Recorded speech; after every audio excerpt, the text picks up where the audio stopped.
मां पंहिंजे नाज़रीन खे वरी भलीकार चवां थो। असांजो अॼु जो मौज़ू मिर्गी आहे। हाणे मिर्गी छा थींदी आहे उनजे बारे में मां कुझु तव्हांखे ॿुधाए चुको आहियां ऐं मिर्गी जे बारे में जेके ग़लति फ़हमियूं आहिनि उहे मां तव्हांखे ॿुधायूं आहिनि। हाणे मिर्गी जा दौरा मुख़्तलिफ़ हूंदा आहिनि ऐं जेतिरे मिर्गी जो दौरो थिए त उनजे लाइ परेशान न थियणो हूंदो। अमूमन जेको दौरो आहे उहो 1-2 मिंटनि में ख़तमु थी वेंदो आहे ऐं अहिड़नि मरीज़नि खे तो असांखे एमरजेंसी वार्ड में वठी वञण जी ज़रूरत न हूंदी आहे। ठीकु आहे, जेतिरे हुनजो उहो ई दौरो आहे 1-2 मिंटनि में ख़तमु थी थो वञे या हुनखे पुराणी बीमारी आहे तव्हांखे ख़बर आहे त उन लाइ वधीक परेशान थियण जी ज़रूरत न हूंदी आहे। पर जेकॾहिं उहो मिर्गी जो दौरो मुसलसल हले थो, मुसलसल हलण जो मतिलबु आहे त 5 मिंट गुज़री विया आहिनि, मिर्गी जो दौरो बंदि ई नथो थिए, त इन सूरत में जॾहिं 5 मिंट गुज़री वञनि त इन जो मतिलबु आहे त हाणे हिनखे दवा ॾियण जी ज़रूरत आहे ऐं हाणे हिनखे फ़ौरन इस्पताल वठी वञण जी ज़रूरत आहे। ॿी सूरत इहा आहे त मिर्गी जो झटको त थी वियो पूरो, पर मरीज़ होश में नथो अचे। अमूमन मरीज़ 1-2 कलाकनि में होश में अची वेंदो आहे, पोइ थी सघे थो उहो थोरो मथे सूर जी दांह करे पर होश में अची वेंदो। पर जे होश में ई नथो अचे, 5 कलाक गुज़री विया, 6 गुज़री विया, 12 कलाक गुज़री विया, त इन जो मतिलबु आहे न हाणे कुझु गड़बड़ आहे ऐं हिनखे अस्पताल वठी वञिणो पवंदो। या के मरीज़ खे बार बार दौरा थियनि, हिकिड़ो दौरो थियो मिंट जे अंदरि ख़तमु थी वियो, 2-3 मिंट गुज़रिया ॿियो दौरो थियो, 2-3 मिंट गुज़रिया टियों दौरो थियो, जॾहिं बार बार थिए त इन जो मतिलबु बि आहे त हाणे हिनखे अस्पताल वठी वञण जी ज़रूरत आहे। न त अमूमन जेके दौरा हूंदा आहिनि उहे 1-2 मिंट जा हूंदा आहिनि ऐं माण्हू हुन खां पोइ कलाक ॿिनि में बिल्कुलु सही थी वेंदो आहे। उन लाइ वधीक परेशान थियण जी ज़रूरत न हूंदी आहे। हाणे अमूमन जॾहिं कोई कंहिंखे पहिरियों दफ़ो मिर्गी जो झटको थिए थो त तव्हां डॉक्टर खे ॾेखारींदो कुझु टेस्टूं तव्हांखे चवंदो। टेस्टूं उन लाइ करायूं वेंदियूं आहिनि त जीअं इहा ख़बर पवे त मिर्गी छो थी। जॾहिं मिर्गी ख़बर पवंदी छो थी सघे त उन हिसाब सां उनजो इलाजु कयो वञे। जॾहिं कंहिंखे अवल ई मिर्गी जी बीमारी आहे, ख़बर आहे अवल त हिन झटका थींदा रहंदा आहिनि, मिर्गी जी बीमारी आहे, त जॾहिं मिर्गी जा झटका थियनि था, वधनि था, उहे कंट्रोल हुया हाणे वधी विया, त उनजा कुझु सबबु हूंदा आहिनि। अमूमन जेको असां सबबु ॾिठो आहे मिर्गी जा झटका वधण जो, उहो इहो आहे त जेका दवा आहे उहा छॾे ॾिनी आहे, या दवा जा डोज़ न वरिता आहिनि, मिस थी वई, या दवा पूरी थी वई, वरिती न, 1-2 ॾींहं न खाधी, झटका थी विया। इहो न थियणु खपे। हमेशह दवा कुझु वधीक मिक़दार में घर में पई हुजे, खुदा न वास्ते मां नथो वठी सघे, दुकानु बंदि आहे या का शइ आहे, त दवा पई हुजे। जे दवा न वठंदो झटका थी सघनि था। कॾहिं कॾहिं असांजा मरीज़ जेके हूंदा आहिनि उहे चवंदा आहिनि त दवा वठूं था पर वठंदा न आहिनि। उन लाइ नज़र बि रखणु खपे त वाक़ई टाइम ते वठनि था नथा वठनि, जेके तव्हां गोरी वठी आया आहियो उहे उन हिसाब सां वरितियूं आहिनि या विच में छॾियूं आहिनि। ॿियो जो सबबु हूंदो आहे उहो हूंदो आहे निंड जो न थियणु। अमूमन इहो ॾिठो वियो आहे जॾहिं का शादी ग़मी हूंदी आहे, माण्हू देरि ताईं जाड़े थो, त उन खां पोइ निंड पूरी न थी थिए त उनखे झटको थी सघे थो। उन लाइ परेशान थियण जी ज़रूरत न हूंदी आहे। जॾहिं निंड जो रूटीन वापसि सही थींदो त झटका कंट्रोल में थी वेंदा आहिनि। टियों सबबु हूंदो आहे बीमारी, को बुखार थियो, नज़लो थियो, ज़ुकाम थियो, मलेरिया थी, इन्हनि में बि मिर्गी जो झटको वधी सघे थो। त इहे माण्हुनि खे ख़्यालु रखणु घुरिजे इन्हनि शयुनि जो त जीअं झटका कंट्रोल में रहनि। असां वटि हिकु ॿियो बि आम तौर ते इहो तासुरु आहे, इहो सम्झियो वेंदो आहे त जेके मिर्गी जूं दवाऊं आहिनि उहे पेट वारी माई जेका प्रेगनेंसी हुजे जेके उहा न वठे, जेके हमल सां हुजे उहा न वठे।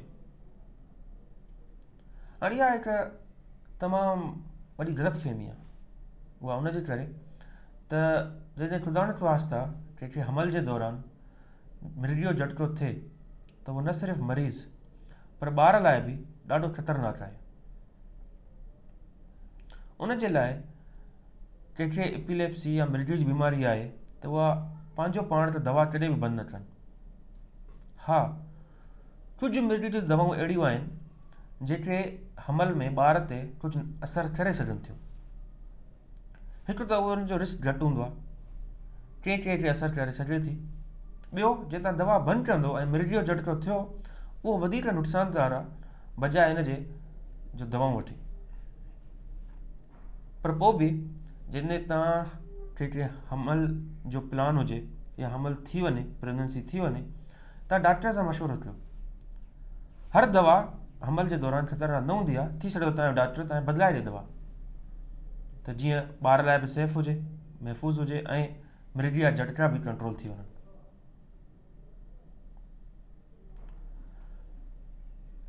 इन सां गॾु ॿियो हमेशह इहो पुछियो वेंदो आहे त इहे दवाऊं केतिरे अर्से लाइ वरितियूं वञनि। हाणे इन जो हिकिड़ो सिधो सो जवाबु न आहे, छो त हर मरीज़ मुख़्तलिफ़ हूंदो आहे, हर मरीज़ जी बीमारी मुख़्तलिफ़ आहे, उन जा मुख़्तलिफ़ सबब हूंदा आहिनि। अमूमन घणे क़दुरु इहा दवा केतिरा ई साल या सॼी उमिरि लाइ हलंदी आहे। कुझु माण्हुनि में, कुझु मरीज़नि में इहा दवा बंदि करे सघिजे थी, पर उहो बि उन वक़्तु जॾहिं उन्हनि जा दौरा ॾाढा सुठा कंट्रोल्ड हुजनि। ॾाढा सुठा कंट्रोल्ड जो मतिलबु आहे त 2 खां 3 साल हिकु झटिको बि न थियो हुजे। जेकॾहिं 2 साल खां पोइ हिकु झटिको थियो त वरी इहो 0 खां शुरू थी वेंदो, वरी माना 3 साल ॿिया। जॾहिं कंहिंजा 2-3 साल को बि झटिको न थिए, तव्हांखे पोइ बि ईअं दवा न आहे बंदि करणी, तव्हांखे पंहिंजे डॉक्टर सां मशवरो करिणो आहे।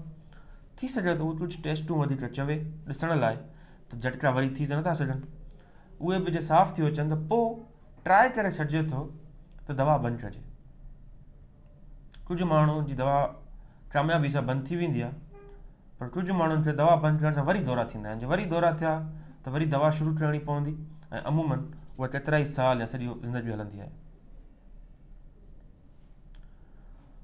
हाणे हिकु सुवाल इहो बि थींदो आहे त छा हिन जो हिकिड़ो मुस्तक़िल इलाजु न आहे, हिकिड़ा सर्जरी, हिकिड़ो ऑपरेशन अहिड़े नमूने सां कयो वञे जो इहा हमेशह लाइ ख़तमु थी वञे। हाणे अमूमन जेके मिर्गी जा सबब हूंदा आहिनि उहे अहिड़ा न हूंदा आहिनि जंहिंजे लाइ ऑपरेशन कयो वञे।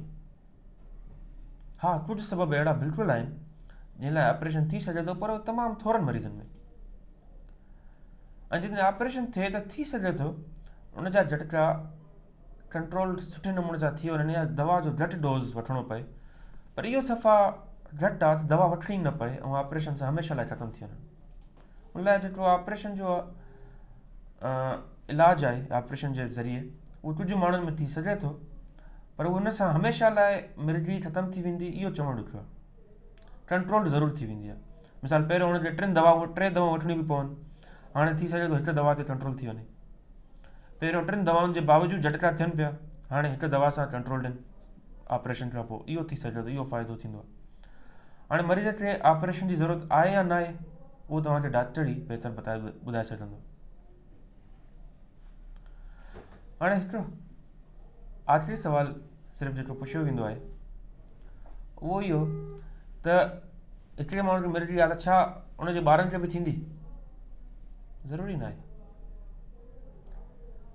कुझु अहिड़ियूं मिर्गी जूं बीमारियूं हूंदियूं आहिनि जेके ॿारनि में थी सघनि थियूं, पर अमूमन उहे ॿारनि में न थींदियूं आहिनि ऐं उहे माण्हू ऐं उन्हनि जा ॿार पंहिंजी रूटीन जी ज़िंदगी आराम सां गुज़ारे सघनि था, बिल्कुलु आम माण्हुनि वांगुरु। त मिर्गी यादि रखो त मिर्गी जेका आहे इहा हिकु बीमारी आहे ऐं इन जो इलाजु मौजूदु आहे। उनखे हिकु बीमारी वांगुरु ई ट्रीट कयो ऐं दवाऊं टाइम सां वठो ऐं इनशाअल्लाह इहा बीमारी आसानी सां कंट्रोल थी वेंदी ऐं तव्हां ऐं तव्हांजा प्यारा पंहिंजी नॉर्मल ज़िंदगी गुज़ारे सघंदा। उमेदु आहे त हिन प्रोग्राम मां तव्हांखे नई मालूमात मिली हूंदी। मूंखे इजाज़त ॾियो, आइंदा इनशाअल्लाह अॻिले हफ़्ते हिकु नए मौज़ू ते ॻाल्हाईंदासीं। वॾी महिरबानी, अल्लाह हाफ़िज़।